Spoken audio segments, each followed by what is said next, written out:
Nang pumanaw ang anak kong si Danilo at ang kanyang asawa sa isang aksidente, inakala kong nawala na ang lahat sa akin. Tapos, ibinigay sa akin ng abogado niya ang isang set ng susi at sinabi, "Danilo, iniwan niya ito para sa'yo." Nagmaneho ako papunta sa direksyon na ibinigay niya, mabigat ang aking puso, umaasang isang huling regalo mula sa aking binata. Ngunit nang buksan ko ang pinto at pumasok sa loob, ang aking natuklasan ay nagbunyag ng isang nakapanlulumong lihim na itinago ng aking anak sa buong panahong ito. Bago ako magpatuloy, ipaalam ninyo sa mga komento kung saan ninyo pinapanood ang kwentong ito at kung anong oras na sa inyong lugar. Sa edad na 67, inakala kong nakita ko na ang lahat ng maaaring ihagis ng buhay sa akin. Akala ko handa na ako sa anumang pagsubok, sa pagkawala, sa sakit, sa mga problemang unti-unting dumarating habang tumatanda ang tao. Pero nagkamali ako. May mga sandaling kahit gaano ka pa katanda, kahit gaano karami ang pinagdaanan mo, may isang pangyayari na kayang durugin ang mundo mo sa loob lamang ng ilang segundo. Ang tawag sa telepono na sumira sa aking mundo ay dumating ng 7:15 ng Martes ng umaga. Tahimik ang bahay ko noon. Nakaupo ako sa maliit kong mesa sa kusina, hawak ang aking ikalawang tasa ng kape at nagbabasa ng sports section ng dyaryo, isang simpleng ritual na ginagawa ko halos araw-araw mula nang magretiro ako. Ang sikat ng araw ay dahan-dahang pumapasok sa bintana, tumatama sa lumang kahoy na mesa na matagal ko nang ginagamit. Sa radyo, mahina ang tugtog ng lumang kanta na paborito ko noong kabataan ko. Ang lahat ay normal. Hanggang sa tumunog ang telepono.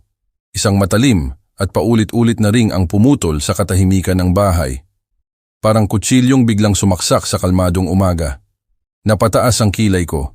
Bihira akong tawagan ng ganoong kaaga. Karaniwan, ang mga anak ko ay tatawag sa gabi. Kapag tapos na sila sa trabaho. Tumunog muli. At muli, may kakaibang pakiramdam sa dibdib ko habang inaabot ko ang telepono. Hindi ko maipaliwanag kung bakit pero may kung anong kaba na biglang gumapang sa loob ko. "Hello?" Sagot ko, bahagyang pauspa ang boses dahil sa kape.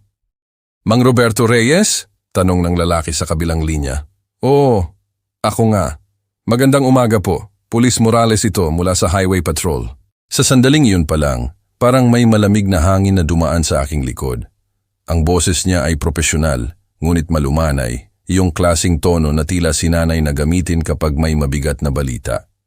Hindi siya nagmamadali magsalita, ngunit may bigat ang bawat salita. "Tumawag po ako tungkol sa inyong anak na si Danilo Reyes." Ang tasa ng kape sa aking kamay ay nanigas sa kalagitnaan ng aking labi. Hindi ko na ito naituloy inumin. Biglang naging tuyo ang lalamunan ko.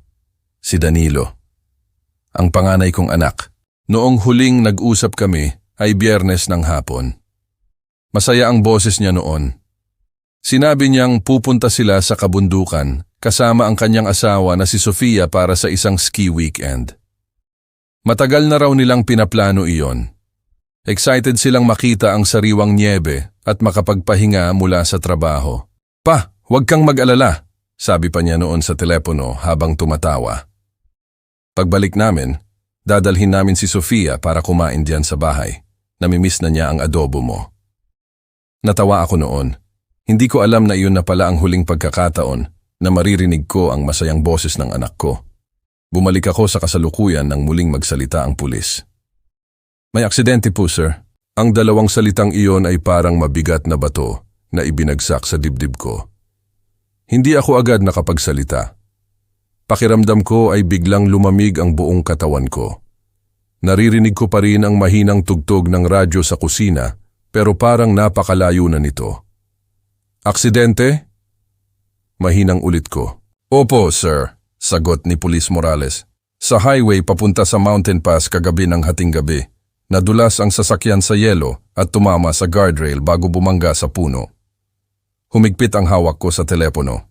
Ang unang pumasok sa isip ko ay ang mukha ni Danilo noong bata pa siya.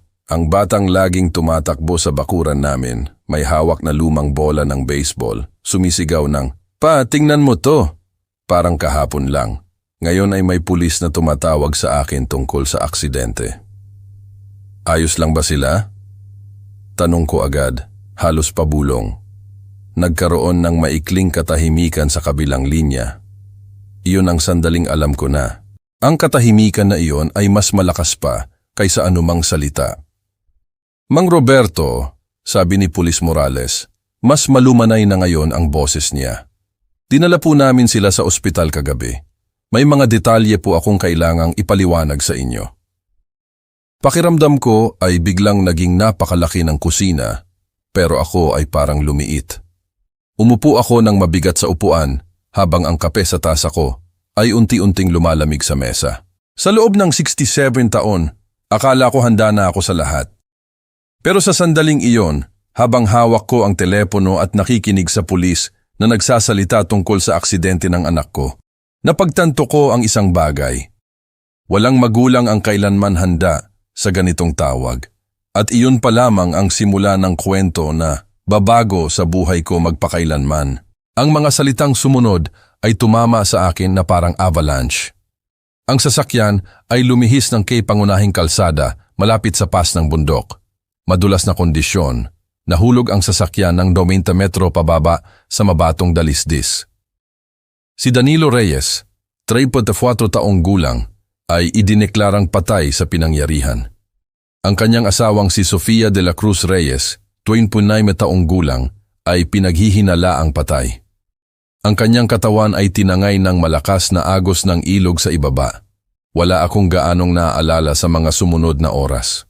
Dumating ang mga kapitbahay, si Aling Nena sa tabi, ang pamilya Garcia sa tapat. May tumawag, may nagdala ng pagkain.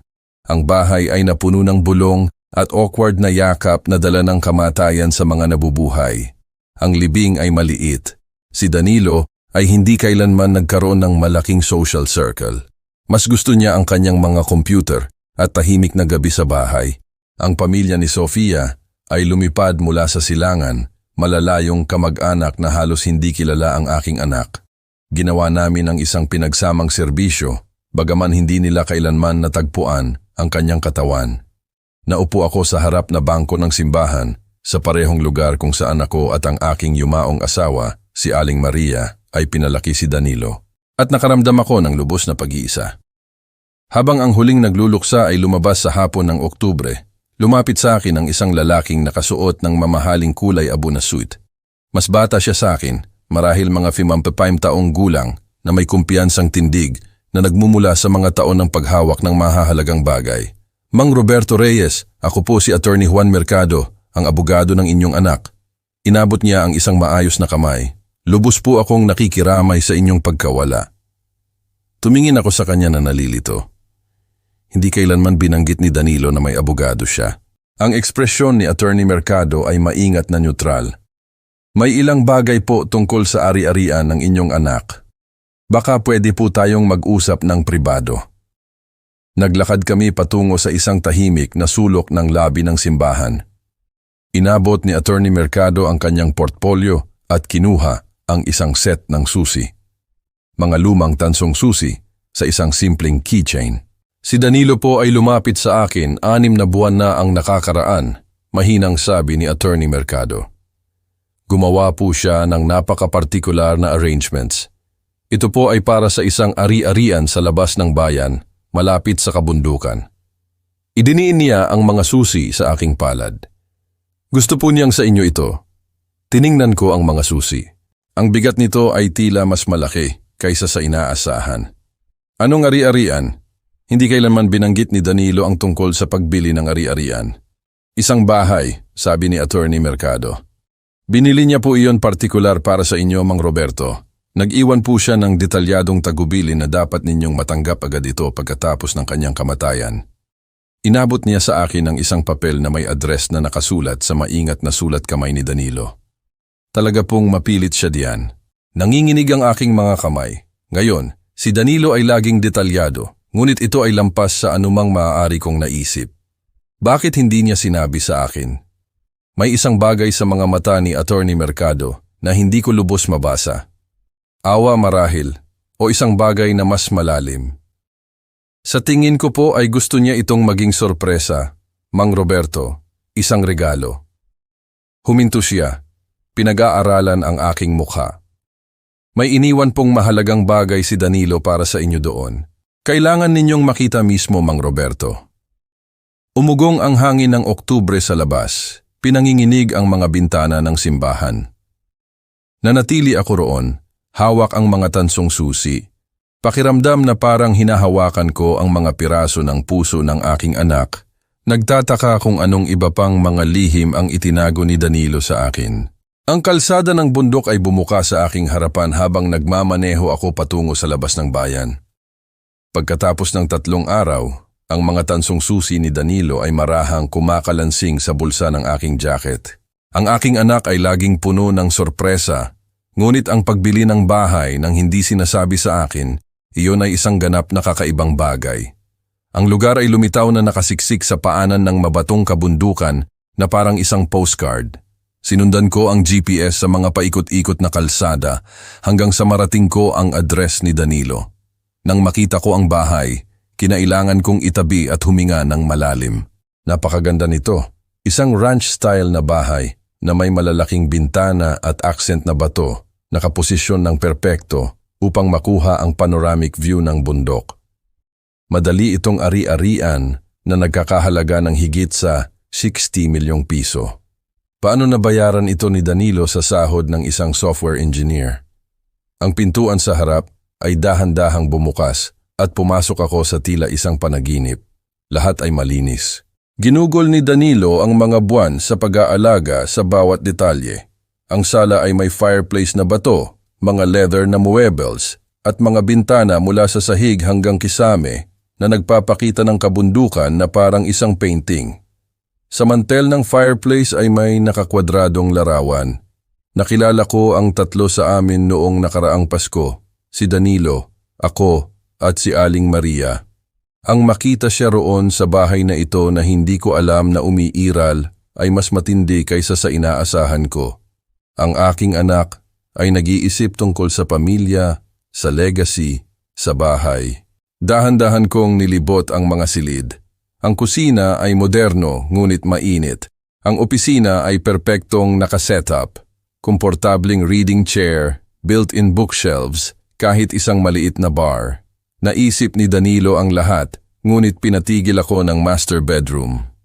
Naroon, nakapatong sa unan na parang hotel treat, ay isang sobre na may nakasulat na Tatay, sa pamilyar na sulat kamay ni Danilo. Nanginginig ang aking mga kamay habang binubuksan ko ito. Tatay, kung binabasa mo ito, nakita mo na ang sorpresa ko. Alam kong tila baliw ang pagbili ng bahay nang hindi sinasabi sa iyo. Ngunit gusto ko ng isang bagay na espesyal para sa iyong pagre-retiro. Isang tahimik na lugar kung saan mo maaaring isulat ang nobelang iyon na lagi mong binabanggit. Laging sinasabi ni inay na kailangan mo ng lugar sa kabundukan. Gayunpaman, may isa pa, isang mahalagang bagay na kailangan kong ibahagi. Ngunit hindi sa liham. Sa master closet, sa likod na dingding, may nakatagong safe. Ang kombinasyon ay ang kaarawan ni inay, buwan, araw, taon.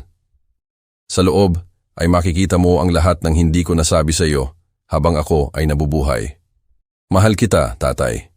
Sana maintindihan mo kung bakit ko kailangang gawin ang mga bagay sa ganitong paraan. Danilo. Nandoon ako. Hawak ang liham. Nararamdaman ang bigat ng pagmamahal ng aking anak at ang misteryong iniwan niya. Pagkatapos ay naglakad ako patungo sa walk-in closet at sinuri ang likod na dingding. Sa likod ng isang panel na mukhang solidong kahoy, natagpuan ko ang balangkas ng isang pinto ng safe. Nanginginig ang aking mga daliri habang inilalagay ko ang kaarawan ni Aling Maria. 0317-1952. Bumukas ang safe na may mahinang click.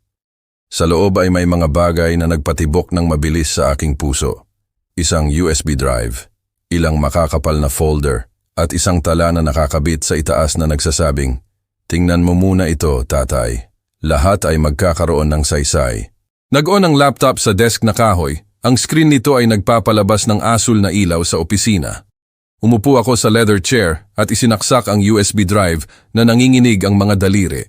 Automatikong bumukas ang video player at biglang napuno ng mukha ng aking anak ang screen. Nakaupo siya sa parehong silid na ito na nakikita ang tanawin ng bundok sa likod niya.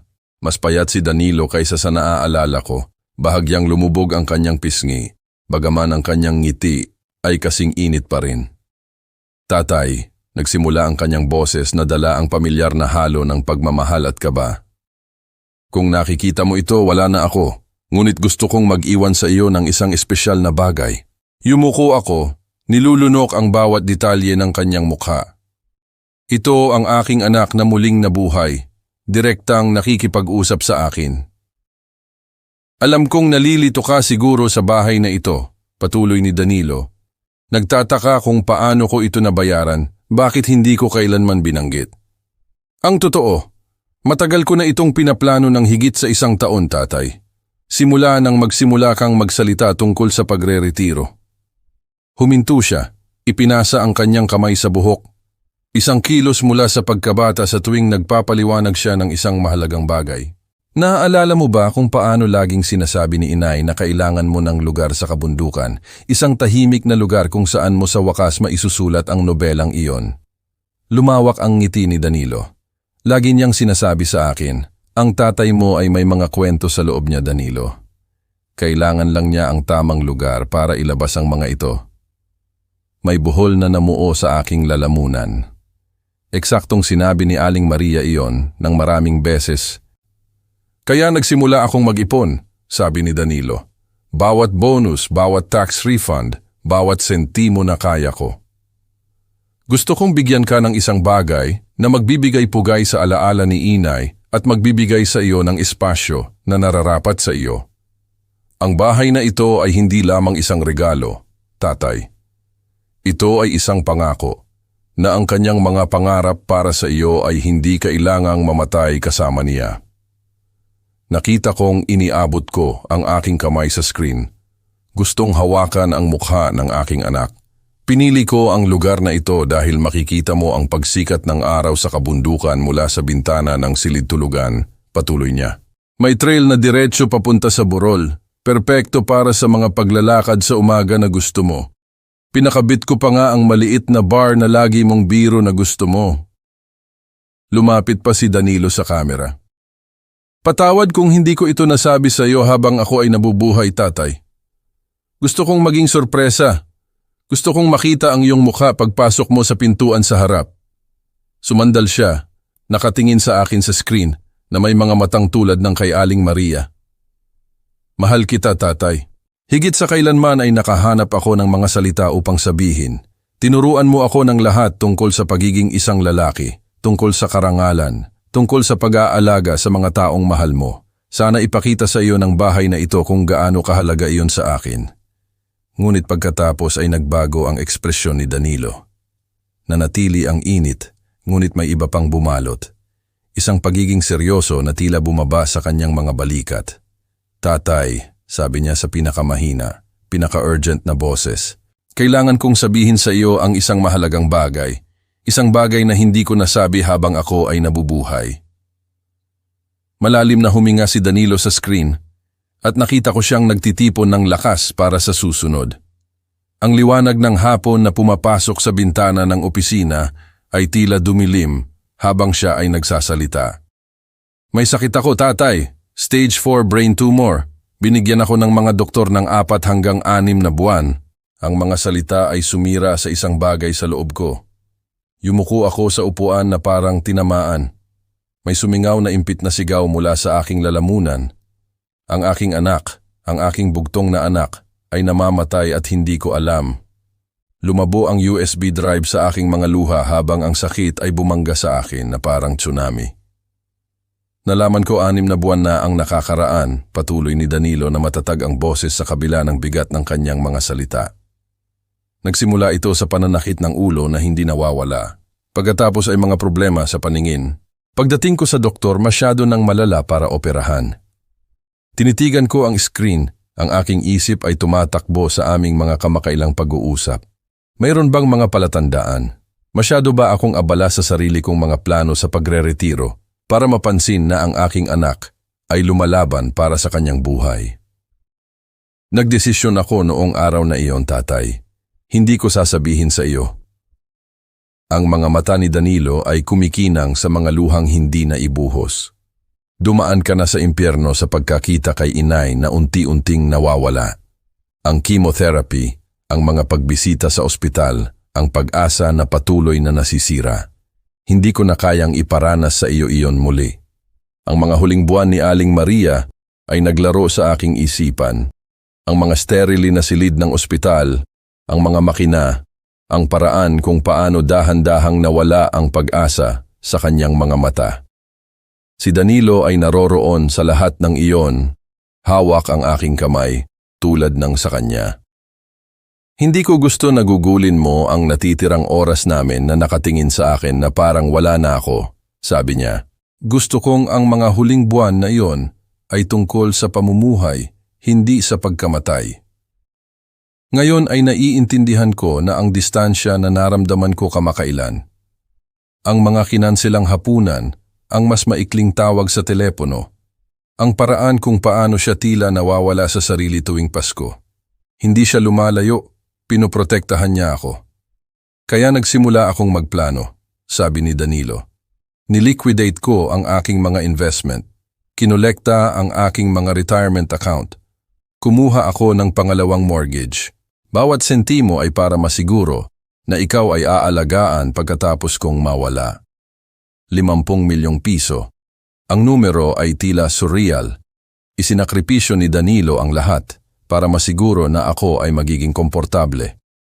Ang bahay ay simula pa lang, tatay. Gumawa ako ng trust. Binayaran ko ang iyong mortgage, nagbukas ako ng mga account na hindi mo pa alam. Hawak ni Attorney Mercado ang lahat ng papeles. Hindi mo na kailangang mag-alala tungkol sa pera. Umiiyak ako ngayon. Nakikita ang aking anak na nagpapaliwanag kung paano niya ginugol ang kanyang mga huling buwan, hindi sa paglaban sa kanyang sakit, kundi sa paglaban para masiguro ang aking kinabukasan. Ang pagiging selfless nito ay typical kay Danilo. Alam kong galit ka sa akin dahil hindi ko sinabi sa iyo, sabi niya na parang nakikita niya ako sa kamera. Ngunit, tatay, ikaw ang nagtulungan. Bawat araw ng buhay ko, ipinakita mo sa akin kung ano ang ibig sabihin ng maging matatag, unahin ang pamilya, harapin ang mahihirap na bagay ng may dignidad. Huminto si Danilo, pinupunasan ang kanyang mga mata. Lahat ay sa iyo na ngayon, tatay. Ang bahay, ang pera, lahat.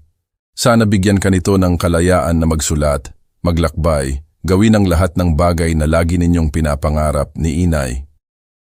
Ngunit pagkatapos ay nagbago ang kanyang ekspresyon, naging mas seryoso, halos nag-aalala. May isa pa, tatay. Isang bagay na natuklasan ko bago ako namatay, isang bagay na nagpapabago sa lahat. Ang mukha ni Danilo sa screen ay naging mas seryoso at itinuro niya ang isang bagay sa labas ng kamera. May iniwan pa akong iba sa safe para sa iyo, tatay. Tingnan mo ang mga dokumentong iyon. Ang mga folder na may markang investigasyon ni Carmen. Nanginginig pa rin ako sa pagbunyag ng tungkol sa kanser, lumingon ako sa mga folder na nanginginig ang mga kamay. Ang unang folder ay makapal, may label na Investigasyon ni Carmen sa malinaw na sulat kamay ni Danilo. Binuksan ko ito nang hindi alam kung ano ang aasahan. Ang unang litrato ay tumama sa akin na parang sampal. Si Sofia, ang aking manugang, nakaupo sa harap ng isang lalaki na hindi ko nakilala sa isang tila mamahaling restaurant. Hawak nila ang kamay ng isa't isa sa mesa, nakasandal sa isa't isa na may intimate na body language ng mga mangingibig, hindi ng mga kaibigan. Si Carmen Lopez, ang private investigator, ang kumuha ng mga litratong iyon, patuloy ang boses ni Danilo mula sa laptop. Inupahan ko siya 2 buwan na ang nakakaraan nang magsimula akong makapansin ng mga bagay. Bumuklat ako sa mas maraming litrato. Bawat isa ay mas nakakakondena kaysa sa nauna. Si Sofia at ang estranghero na pumapasok sa isang hotel ng magkasama. Naghahalikan sa isang parking lot. Naglalakad ng magkahawak kamay sa isang tila parke sa gitna ng lungsod. Ang pangalan niya ay Jose Santiago. Sabi ni Danilo na ang boses ay matigas sa kinokontrol na galit. Isang insurance broker sa National Financial. Nagkakaroon sila ng affair sa loob ng 8 buwan. 8 buwan. Tinitigan ko ang mga litrato, naalala ang mga hapunan ng pamilya, kung saan si Sofia ay tila napaka-devote kay Danilo, napaka-alala sa kanyang kalusugan, napaka-perpekto sa kanyang papel bilang isang mapagmahal na asawa. Niloko niya kaming lahat. Alam kong iniisip mo, tatay, na marahil ay isang affair lang iyon, na marahil ay natakot siya sa aking diagnosis at nangailangan ng isang sasandalan. Tumigas ang boses ni Danilo. Ngunit may higit pa. Tingnan mo ang mga dokumento ng insurance. Iniwan ko ang mga litrato sa isang tabi at binuksan ang pangalawang folder. Sa loob ay may mga kopya ng mga insurance policy. 3 sa mga ito. Lahat ay may pangalan ni Danilo at kung ano ang tila kanyang pirma. Ang unang policy ay para sa 25,000 na si Sofia ang pangunahing benepisyaryo. Ang pangalawa ay para sa 15,000 na si Jose Santiago ang nakalista bilang benepisyaryo sa ilalim ng designasyon na business partner. Ang pangatlo ay para sa 10,000 na babayaran sa isang bagay na tinatawag na Sterling Investment Trust na si Jose Santiago ang trustee, 50 milyong piso sa kabuuan. Sinuri ko ang mga pirma ni Danilo sa bawat dokumento, ngunit may isang bagay na mali sa kanila. Ang sulat kamay ay magkatulad, ngunit hindi ganap na tama. Ang D sa Danilo ay masyadong pinalamutian. Ang R sa Reyes ay masyadong angular. Pekeng pirma ko, tatay, kumpirma ni Danilo, na parang binabasa ang aking mga iniisip. Hindi ko kailanman pinirmahan ang mga policy na iyon. Hindi ko nga alam na umiiral sila hanggang sa matuklasan sila ng investigasyon ni Carmen. Nanginginig ang aking mga kamay habang naiintindihan ko ang mga implikasyon. Ito ay hindi lamang isang affair. Ito ay isang kalkuladong plano upang makinabang mula sa pagkamatay ng aking anak. Si Jose Santiago ay nasa negosyo ng insurance sa loob ng 15 na taon, patuloy ni Danilo. Alam niya eksakto kung paano gumagana ang mga policy na ito, anong mga tanong ang itatanong, anong dokumentasyon ang kinakailangan, at may access siya sa lahat ng aking personal na impormasyon sa pamamagitan ni Sofia. Tiningnan ko muli ang mga litrato na may bagong paningin. Hindi ito isang babae na naghahanap ng ginhawa sa panahon ng mahirap. Ito ay isang predator na tinarget ang aking namamatay na anak. Hinarap ko si Sofia tungkol sa affair 3 linggo na ang nakakaraan, sabi ni Danilo na mabigat ang boses sa sakit. Una ay itinanggi niya, pagkatapos ay bumagsak at sinabing sorry siya, na natakot siya, na mawala ako at nagkamali. Pinakiusapan niya ako na huwag sabihin sa iyo. Sabi niya, sisirain nito ang pamilya. Ang pamilya? Anong pamilya? Ang binuo sa kasinungalingan at pagtataksil. Ngunit hindi niya kailanman binanggit ang mga insurance policy, tatay. Hindi siya nagsalita tungkol sa pera. Nang ipakita ko sa kanya ang mga dokumento, namutla siya. Nagsimula siyang magsalita tungkol sa kung paano siya pinilit ni Jose. Kung paano niya hindi kailanman ginusto na umabot ang mga bagay sa ganito. Isinara ko ang folder. Ang aking isip ay umaandar sa 1,000 milya bawat oras. 50 milyong piso ay isang kayamanan para sa karamihan ng mga tao, ngunit ito rin ay isang motibo para sa isang bagay na mas masahol pa kaysa sa pangangalo niya. Lumapit pa si Danilo sa kamera, seryoso ang kanyang ekspresyon. Tatay, may nirecord ako. Kailangan mong pakinggan ito. Hinanap ng aking mga kamay sa safe hanggang sa makita ko ang isang maliit na digital recording device. Inakay ako ng boses ni Danilo mula sa computer. May voice recorder dyan, tatay. I-play mo. Ang pag-uusap na ito ay nangyari 2 linggo bago ang ski trip. Pinindot ko ang button na nanginginig ang mga daliri. Napuno ng static ang silid. Pagkatapos ay narinig ko ang mga boses. Ang boses ni Sofia malinaw na malinaw at kay Jose Santiago. Hindi na tayo makakapaghintay pa, sabi ni Sofia. Ang kanyang tono ay malamig at kalkulante. Sabi ng doktor, maaaring tumagal pa siya ng ilang buwan. Alam ko, mahal, ngunit kailangan nating maging matalino dito, sagot ni Jose. Ang ski trip ang maaaring maging pagkakataon natin. Naging yelo ang aking dugo. May isang bagay sa kanyang tono na nagpatayo ng balahibo sa aking balat. Sigurado ka ba dito? Tanong ni Sofia. Paano kung may magkamali? Walang magkakamali. Delikado ang mga kalsada sa bundok. Ang mga aksidente ay nangyayari sa lahat ng oras, lalo na sa panahon ng taglamig. At pagkatapos ay mawawala tayo ng ilang sandali. Hayaan nating humupa ang mga bagay-bagay, pagkatapos ay kunin natin ang atin at magsimula ng bagong buhay. Ang kaswal na paraan ng pagtalakay nila nito ay nagpasama ng aking pakiramdam.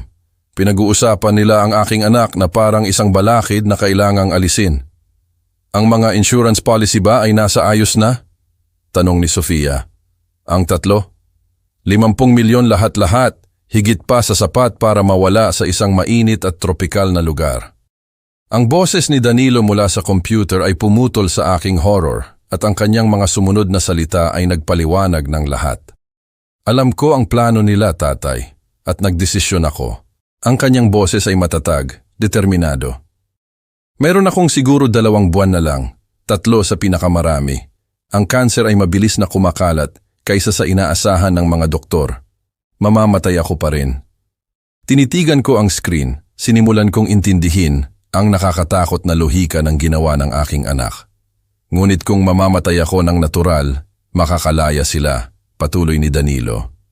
Ang pera sa insurance, ang peking pagdadalamhati, ang perpektong krimen, at mas masahol pa, maaari ka nilang puntahan pagkatapos.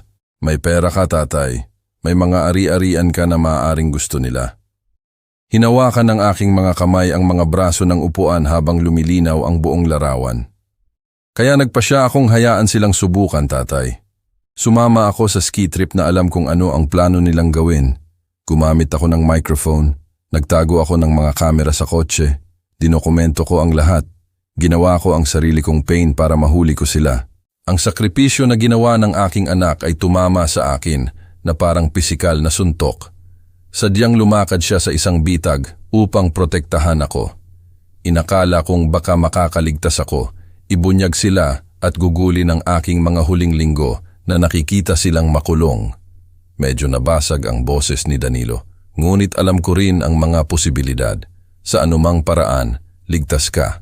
Sa anumang paraan, makakamit ang hustisya. Natagpuan ko ang karagdagang ebidensya na binanggit niya. Mga bank statement na nagpapakita ng malalaking deposito kamakailan ni Jose. Mga dokumento sa paglalakbay para sa Costa Rica. Ang pinakakondena sa lahat, isang pangalawang recording device. Ito ay mula sa kotse. Itinago ko ang recorder na iyon sa dashboard, tatay. Nakuha nito ang lahat ng nangyari sa bundok noong gabing iyon. Paano nila ako ginamot? Paano pekeng namatay si Sofia? Paano nila isinet ang buong eksena?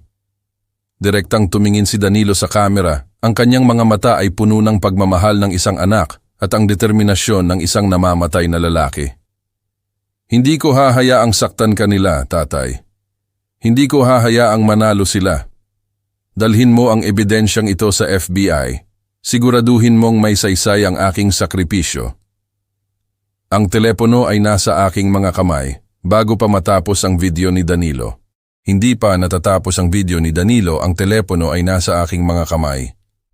Nanginginig ang aking mga daliri habang hinahanap ko sa aking mga kontak ang numero na hindi ko tinawagan sa loob ng 3 taon. Si Carlos de la Cruz ay naging kasama ko sa ahensya sa loob ng 8 taon bago ako nagretiro. Kung may maniniwala sa kwentong ito, siya iyon. De la Cruz. Ang pamilyar niyang boses ang sumagot sa pangalawang ring. Carlos, ako ito, si Roberto Reyes. Kailangan kong mag-report ng pagpatay. Isang paghinto. Roberto, Diyos ko, ang tagal na. Ito, ano ang nangyayari? Ang pagpatay sa aking anak at asawa ay buhay pa. Ang mga salita ay lumabas ng may matibay na kontrol sa kabila ng galit na nagniningas sa aking dibdib. Wow. Dahan-dahan, Roberto. Narinig ko ang tungkol sa aksidente ni Danilo. Ikinagagalak ko ang iyong pagkawala, ngunit hindi ito aksidente. Carlos, pinatay nila siya. Si Sofia at ang kanyang nobyo ang pumatay sa aking anak para sa pera sa insurance. Pagkatapos ay nagpanggap siyang patay para itago ito. Isa pang paghinto, mas mahaba sa pagkakataong ito. Roberto, nagluluksa ka. Minsan ang ating isip, may ebidensya ako. Mga recording, litrato, peking dokumento, offshore bank account, lahat. Nakakilos na ako patungo sa pintuan Hawak ang aking mga susi sa aking libreng kamay. Makikita mo ako sa downtown field office. Ngayon na. Ngayon na? Roberto, halos alas 6 na ng gabi. Namahala ang aking anak upang makuha ang ebidensyang ito, Carlos. Hayaan niya ang sarili niyang mamatay para mailantad sila at protektahan ako. Huwag mo akong kausapin tungkol sa oras ng opisina. Ang bakal sa aking boses ay dapat na nakumbinsi sa kanya. Sige, makikita kita doon sa loob ng 1 oras. Ngunit Roberto, kung ito ay dahil lang sa sakit, hindi ito. Nakasakay na ako sa aking kotse. Ang mga folder at recording device ay nasa upuan ng pasahero. 1 oras. Ang biyahe papunta sa Federal Building ay tila ang pinakamahabang oras sa aking buhay. Bawat red light, bawat mabagal na driver sa harap ko ay tila isang balakid sa pagitan ng mga mamamatay tao ng aking anak at ng hustisya. Pagdating ko sa downtown, lumulubog na ang araw ng taglagas sa likod ng kabundukan, pinipinturahan ang langit ng kulay ng dugo. Naghihintay si Carlos sa akin sa lobby, mas matanda kaysa sa naaalala ko, ngunit dala pa rin ang tindig ng FBI na hindi kailanman nawawala. Pinag-aralan niya ang aking mukha habang lumalapit ako at nakita ko siyang kataloging ang mga detalye, ang pulang mata, ang tensyon sa aking panga, ang paraan kung paano ko hinawakan ang mga folder ng ebidensya na parang naglalaman ang mga ito ng aking buhay. Mukha kang masama, Roberto, sabi niya ng mahina. Mas masama ang pakiramdam ko. Inabot ko sa kanya ang unang folder. Ngunit hindi ako baliw at hindi ako nag-i-imagine. Tingnan mo ito. Sumakay kami sa elevator sa ika-4 na palapag ng tahimik. Ang opisina ni Carlos ay eksaktong inaasahan ko. Mga muwebles ng gobyerno, mga case file na nakatambak sa lahat ng dako, isang litrato ng kanyang pamilya sa desk. Nilinis niya ang isang espasyo at ginaya akong umupo. Magsimula sa simula, sabi niya, kumuha ng legal pad. Sinabi ko sa kanya ang lahat, ang bahay sa labas ng bayan, ang video confession ni Danilo tungkol sa cancer, ang mga litrato mula sa private investigator, ang mga pekeng insurance policy. Nang i-play ko ang recording ng pag-uusap ni Sofia at Jose, nagbago ang ekspresyon ni Carlos mula sa pagiging skeptiko tungo sa pagiging seryoso. Ito ay premeditated murder, Roberto, sabi niya nang matapos ang recording. Federal crime, dahil sa insurance fraud sa kabila ng mga linya ng estado. Ginugol niya ang sumunod na 30 minuto sa pagsusuri ng bawat piraso ng ebidensya, tumatawag sa telepono upang i-verify ang mga detalye. Ang background check kay Jose Santiago ay nagpakita ng 2 dating conviction para sa pandaraya. Kinumpirma ng mga kumpanya ng siguro na aktibo ang mga policy. Ang mga pirma ay tila kahina-hinala sa unang pagsusuri. Kailangan kitang tanungin, sabi ni Carlos sa wakas. Handa ka ba sa mangyayari? Kung buhay si Sofia, kung nabuhay siya sa ilalim ng pekeng pagkakakilanlan, maaaring tumagal ng ilang buwan ang investigasyong ito, maaaring maging delikado. Naisip ko ang mukha ni Danilo sa video na iyon. Ang lakas ng loob na ginawa niya upang lumakad sa bitag na iyon, alam niyang hindi siya maaaring mabuhay. Ibinigay ng aking anak ang kanyang buhay upang makuha ang ebidensyang ito. Handa ako sa anumang mangyari. Tumango si Carlos at kinuha ang kanyang telepono. Tinatawagan ko ang Financial Crimes Unit. Sisimulan nating subaybayan ang mga offshore account na ito. Subaybayan ang anumang paggalaw ng pondo. Kung buhay sila at gumagastos ng pera, makikita natin ang bakas. Tiningnan niya ako ng may parehong intensity na naaalala ko mula sa aming mga araw, magkasamang hinahabol ang mga pahiwatig. Roberto, kung buhay sila, makikita natin sila. Ang investigasyong ito ay magsisimula ngayong gabi. 10 buwan ang lumipas na parang isang mabagal na apoy. 10 buwan ng paghihintay, ng mga gabing walang tulog. Nang pagtingin sa aking telepono bawat ilang oras, naghihintay ng balita mula kay Carlos. Ang Financial Crimes Unit ng FBI ay nagtrabaho ng metodiko, sinusubaybayan ang mga offshore account sa pamamagitan ng isang labyrinth ng mga shell company at peking pagkakakilanlan na kumalat sa 3 bansa. Sinubukan kong bumalik sa isang normal na buhay, gumugugol ng oras sa bahay na iniwan ni Danilo sa akin, Sinusubukang magsulat sa opisina kung saan ko unang nalaman ang katotohanan. Ngunit bawat umaga ay nagigising ako na iniisip sina Sofia at Jose na malayang nabubuhay sa isang lugar habang ang aking anak ay nakahiga sa sementeryo. Pagkatapos, sa isang mainit na umaga ng Agosto, tumunog ang aking telepono. Roberto, nahuli namin sila. Ang boses ni Carlos ay tila pagod ngunit nagtatagumpay. Parehong suspek ay nasa kustodiya. Mahigpit kong hawak ang telepono kaya namutla ang aking mga kamao. Saan? Costa Rica. Tulad ng iminungkahi ng ebidensya ng iyong anak. Si Jose ay nanirahan sa isang beachfront condo sa Manuel Antonio sa ilalim ng pangalang David Martinez. Si Sofia ay nasa isang resort sa Tamarindo na tinatawag ang sarili niyang Elena Rodriguez.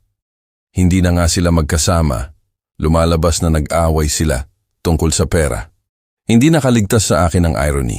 Ang kasakiman ang nagbuklod sa kanila at ang kasakiman ang naghiwalay sa kanila. Buhay sila, sabi ko, hindi pa rin lubos na makapaniwala. Tama si Danilo, tama siya sa lahat ng bagay. Roberto, ang mga autoridad ng Costa Rica ay buong nakikipagtulungan. Parehong suspek ay i-extradite sa loob ng 60 araw. 2 buwan pagkatapos, nakaupo ako sa unang hilera ng isang federal courtroom, pinapanood sina Sofia de la Cruz Reyes at Jose Santiago na dinala sa courtroom na nakaposas.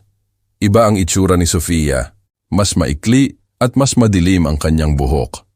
Ang kanyang mukha ay tanned mula sa mga buwan sa ilalim ng tropikal na araw, ngunit ang kanyang mga mata ay parehong malamig na asul na naaalala ko mula sa mga hapunan ng pamilya.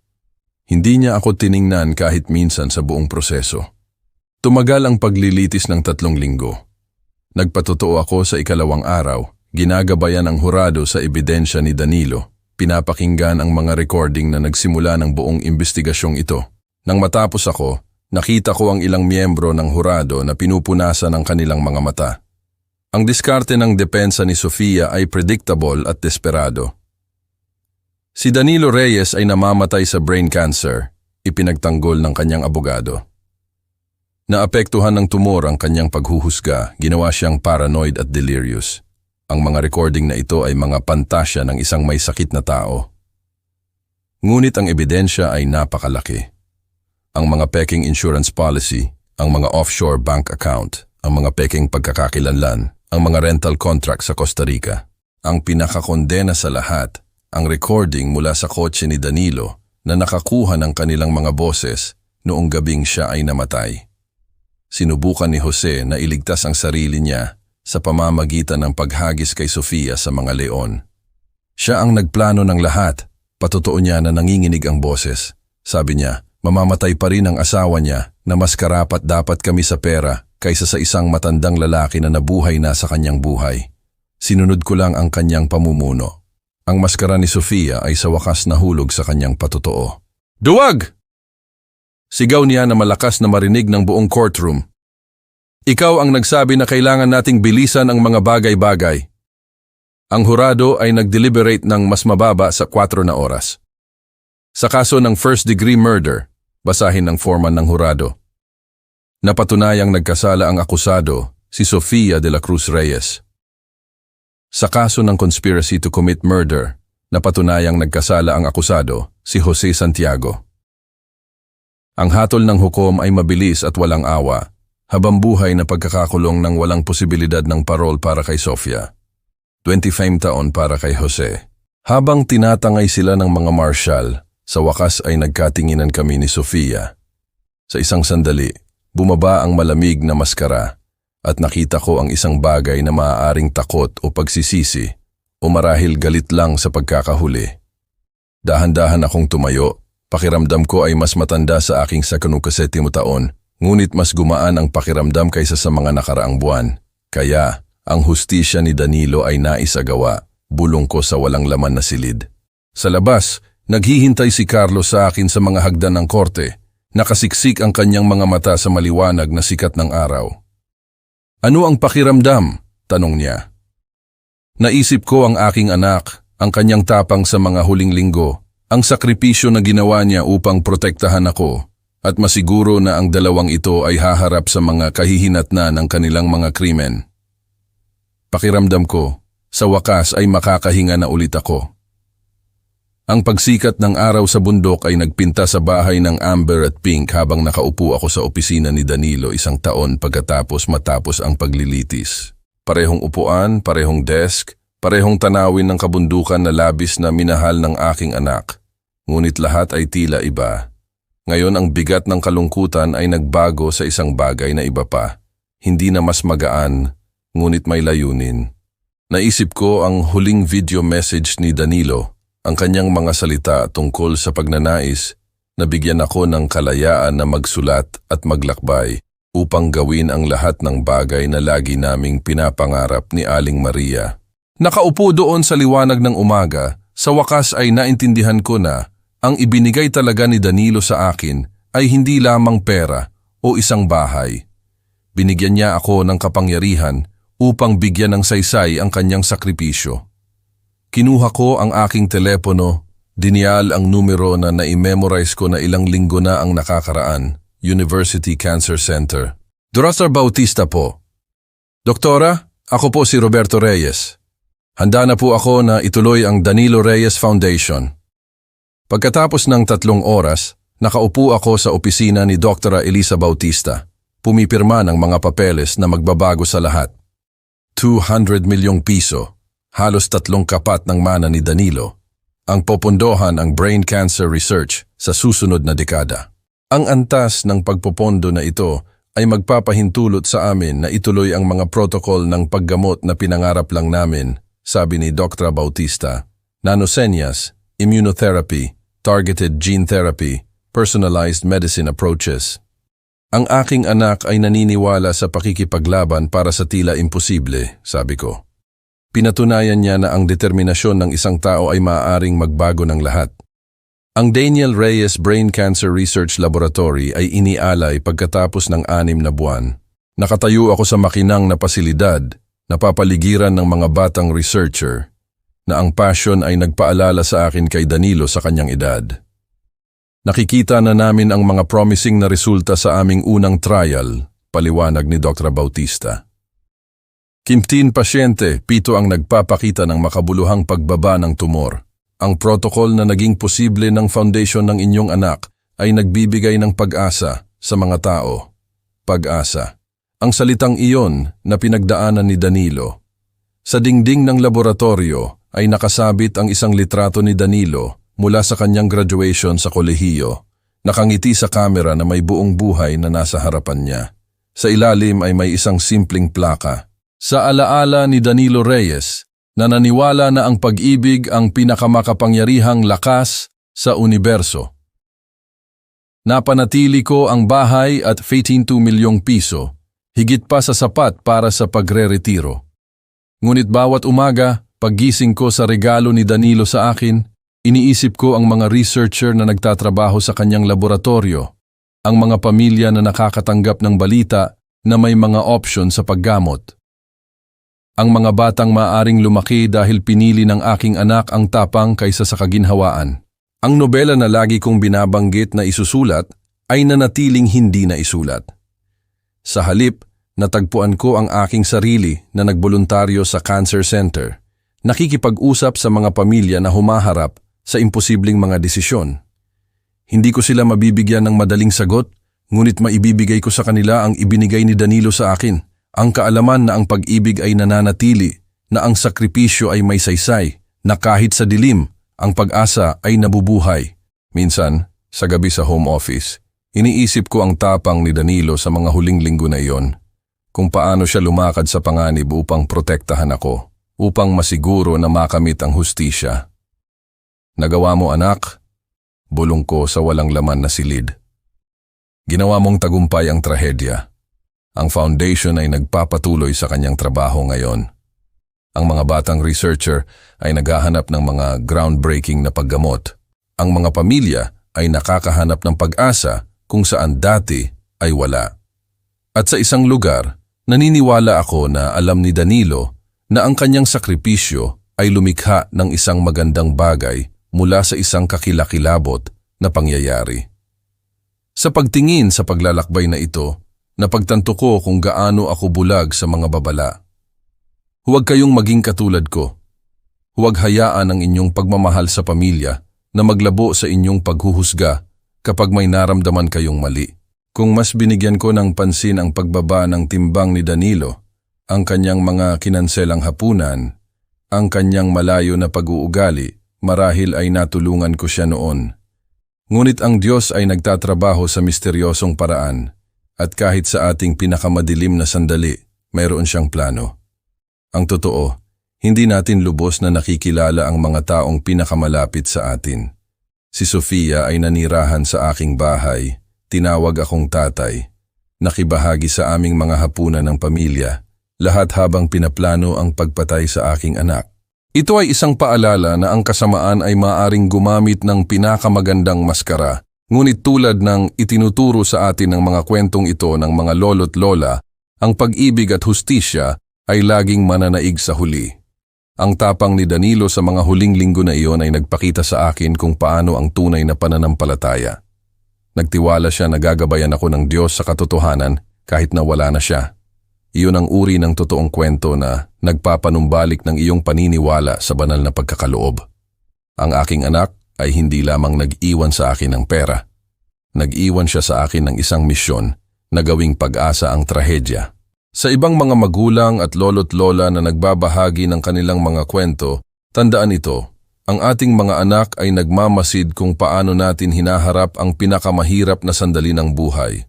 Natutunan nila ang tapang hindi mula sa ating mga salita, kundi mula sa ating mga aksyon kapag ang lahat ay nagkakawatak-watak.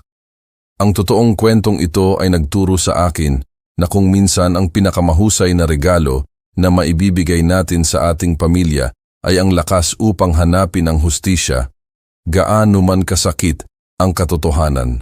Ang Danilo Reyes Foundation ay patuloy na nagliligtas ng buhay ngayon dahil pinili ng isang binata ang sakripisyo kaysa sa pagsuko.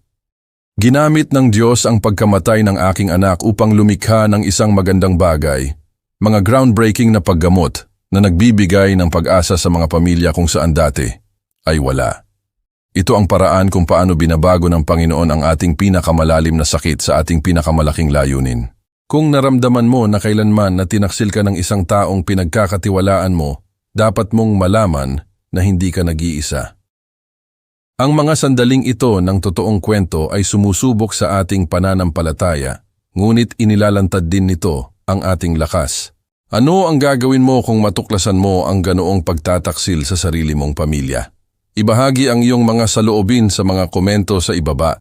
At huwag kalimutang mag-subscribe sa aming channel para sa mas maraming nakaka-inspire na kwento ng mga lolo't lola na nagpapatunay na ang pag-ibig ang nagtatagumpay sa lahat.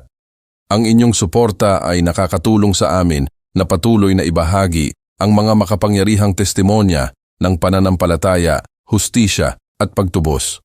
Ang buong kwento ay naisalin na po sa Filipino sa nauna kong tugon. Tapos na po ang salin mula simula hanggang dulo.